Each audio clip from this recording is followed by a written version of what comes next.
বাড়তি মার্কিন ট্যারিফ সহ নানা প্রতিবন্ধকতার মধ্যেই গেল বছরের প্রথম 10 মাসে যুক্তরাষ্ট্রে বাংলাদেশি তৈরি পোশাকের রফতানি আয় বেড়েছে 15%-এর বেশি। তবে দাম কমেছে বলে দাবি উদ্যোক্তাদের।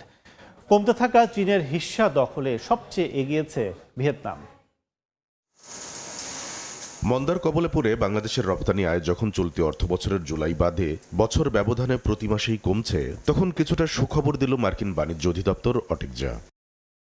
গেল জানুয়ারি থেকে অক্টোবর পর্যন্ত 10 মাসের হিসাব তুলে ধরা অটেকজার হালনাগাদ পরিসংখ্যানে দেখা যাচ্ছে এ সময় বাংলাদেশ থেকে মার্কিন বাজারে গেছে 707 কোটি 61 লাখ ডলারের তৈরি পোশাক, যা এক বছর আগের একই সময়ের তুলনায় 15.13% বেশি। এ সময় চলমান বেইজিং ওয়াশিংটন বাণিজ্য যুদ্ধের পরিণতি হিসেবে চীন থেকে 949 কোটি 13 লাখ ডলারের পোশাক গেছে যুক্তরাষ্ট্রে, বছর ব্যবধানে কমেছে 32.38%।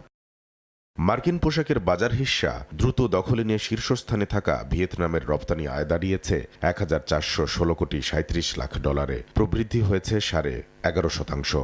8.57% প্রবৃদ্ধি নিয়ে মার্কিন বাজারে প্রতিবেশী দেশ ভারতের পোশাক রপ্তানি হয়েছে 439 কোটি 81 লাখ ডলারের।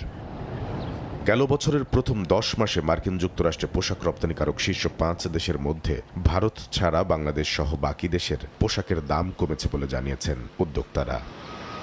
কামরুল হাসান সবুজ, সময় সংবাদ, ঢাকা। 40 বছর ধরে অসংখ্য খুশির মিছিলে ছিল আইডিএলসি, থাকবে আগামীতেও।